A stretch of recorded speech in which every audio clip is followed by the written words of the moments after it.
Guys welcome to my YouTube channel power education. तो आज हम मेकिंग ऑफ कॉन्स्टिट्यूशन पढ़ेंगे। हम पॉलिटी स्टार्ट कर रहे हैं इंडियन। तो आज हम मेकिंग ऑफ कॉन्स्टिट्यूशन पढ़ेंगे ऑफ इंडिया का, कैसे बना इंडिया का संविधान। तो जितने भी एग्ज़ाम में क्वेश्चन पूछे जाते हैं वो एमसीक्यू बेस होते हैं, तो इसलिए ये चैप्टर जैसे ही आप पढ़ोगे आपको बहुत सारे क्वेश्चन आपके सॉल्व हो जाएंगे। तो फर्स्ट पढ़ेंगे हमारा संविधान कैसे बना था। तो पहले आया था कैबिनेट मिशन प्लान 1946 में। तब ब्रिटिश वायरस थे इंडिया के लॉर्ड वीवल। कौन थे? Lord weevil, British. उसके बाद इसमें जब कैबिनेट मिशन प्लान आया 1946 में, इसमें 3 मेंबर थे, जिसमें हमने ट्रिक याद रखी SPA, सपा। सपा में S stand for certificate Cripps था, इसमें पैट्रिक लॉरेंस था एंड एवी अलेक्जेंडर था। उसके बाद constitutional assembly was formed in November 1946 to frame Indian constitution. तो कॉन्स्टिट्यूशन एक तैयार हो जाता है नवंबर 1946 में, यानी कि ये कॉन्स्टिट्यूशन असेंबली तैयार हो जाती है। उसके बाद ये आगे की कार्रवाई करती है। तो उसके बाद फर्स्ट मीटिंग होती है। कब होती है फर्स्ट मीटिंग? 9 दिसंबर 1946 में फर्स्ट मीटिंग होती है, जहाँ पर सचिंद्र नाथ सिन्हा को इंटर्म यानी कि ये हेड बनाया जाता है, कॉन्स्टिट्यूशनल असेंबली का हेड। ये क्वेश्चन अक्सर पेपरों में पूछा जाता है कि कॉन्स्टिट्यूशन असेंबली का हेड इन टर्म किसको रखा गया, तो सचिंद्र सिन्हा। उसके बाद नेक्स्ट मीटिंग होती है 2 दिन के बाद, ये 11 दिसंबर 1946 में होती है दूसरी मीटिंग, जहाँ पर प्रेसिडेंट रखा जाता है डॉक्टर राजेंद्र प्रसाद को एंड वाइस प्रेसिडेंट रखा जाता है HC मुखर्जी को। उसके बाद कॉन्स्टिट्यूशनल एडवाइज़र कौन होता है उस वक्त? तो कॉन्स्टिट्यूशनल एडवाइज़र होता है हमारा सर BN राव होता है। उसके बाद आती है idea to have the constitution. तो आइडिया फर्स्ट किसने दिया था इंडियन कॉन्स्टिट्यूशन के बारे में? वो दिया था MN राव ने 1934 में। कब दिया था? 1934 में। उसके बाद जब कॉन्स्टिट्यूशन बनाया गया तो इसमें किस हिसाब से सीटें रखी गई है? तो फर्स्ट अगर बात करें तो 389 सीटें रखी गई। टोटल सीटें 389 सीटें थी, जिनमें 93 सीटें जो थी ये प्रिंसली स्टेट के लिए थी और जो 296 सीटें थी ब्रिटिश इंडिया के लिए थी।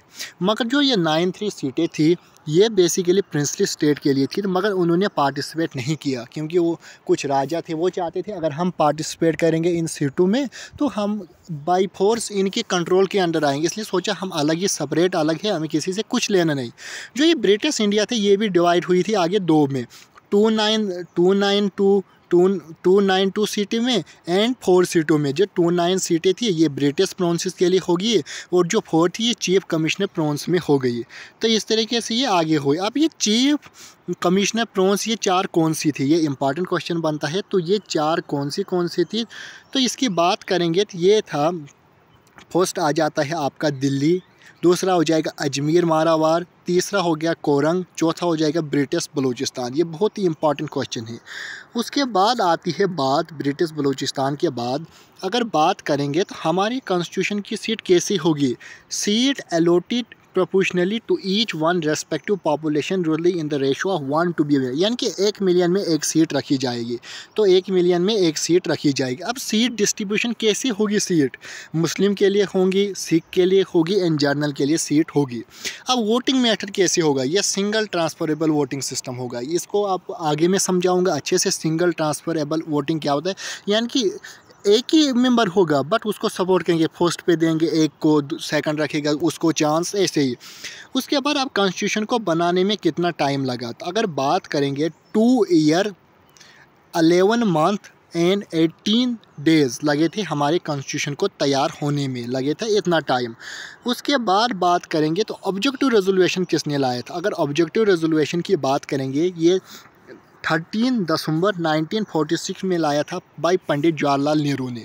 सम फंक्शन परफॉर्मेड बाय सेंट्रल असेंबली में। इसमें क्या हुआ था, जो हमारा नेशनल फ्लैग है इसको अडॉप्ट किया गया था 22 जुलाई 1947 में। हमारा नेशनल फ्लैग अडॉप्ट किया गया है। नेशनल एंथम हमारा कब अडॉप्ट किया गया है? 24 जनवरी 1950 में। नेशनल सॉन्ग भी सेम 24 जनवरी 1950 में हमारा ये नेशनल सॉन्ग भी अडॉप्ट हुआ है। उसके बाद आती है बात कॉन्स्टिट्यूशनल असेंबली की लास्ट मीटिंग कब हुई थी। तो लास्ट यानी कि कॉन्स्टिट्यूशन वाज डिक्लेयर कब हुआ था पास। तो 26 नवंबर 1949 में ये कॉन्स्टिट्यूशन असेंबली वाज डिक्लेयर्ड पास हुआ था। बट लास्ट सेशन कब हुआ था कॉन्स्टिट्यूशन असेंबली का, वो 24 जनवरी 1950 में लास्ट सेशन हुआ था हमारे कॉन्स्टिट्यूशन में। अब आती है बात इसमें कितने रुपीज़ लगे थे, कितना खर्चा है। टोटल जो एक्सपेंडिचर आया था 63,96,729 रुपीज़, बोले तो 63,96,729 रुपये आई थी।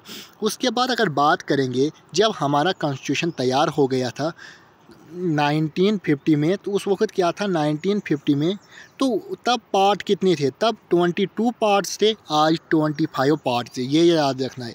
तब आर्टिकल 3995 थे, आज 465 है आर्टिकल। तब शेड्यूल 8 थे, आज 12 शेड्यूल है।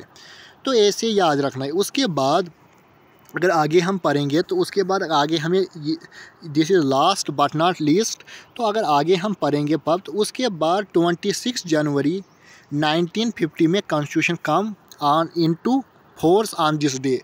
अब इसी जब कॉन्स्टिट्यूशन पास हमने पढ़ा था ऊपर की कॉन्स्टिट्यूशन की लास्ट मीटिंग हो रही है 24 जनवरी 1950 में, तो बट ये अडॉप्ट क्यों हुआ था 26 जनवरी यानी कि 26 जनवरी 1950 में, क्योंकि हमने on this day 26 January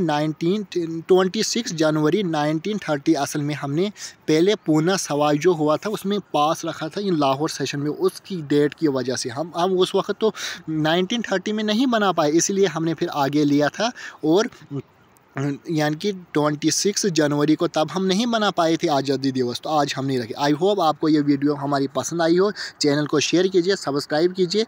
any exam की अगर आप प्रिपरेशन कर रहे हो या आपका बेसिक कंसेप्ट है, ऐसे बेसिक कोई नहीं पढ़ाता। मैंने हैंड रिटन नोट्स बनाई है, तो आपको अच्छे लगे, ये मेरी शॉर्ट वीडियो चलती है।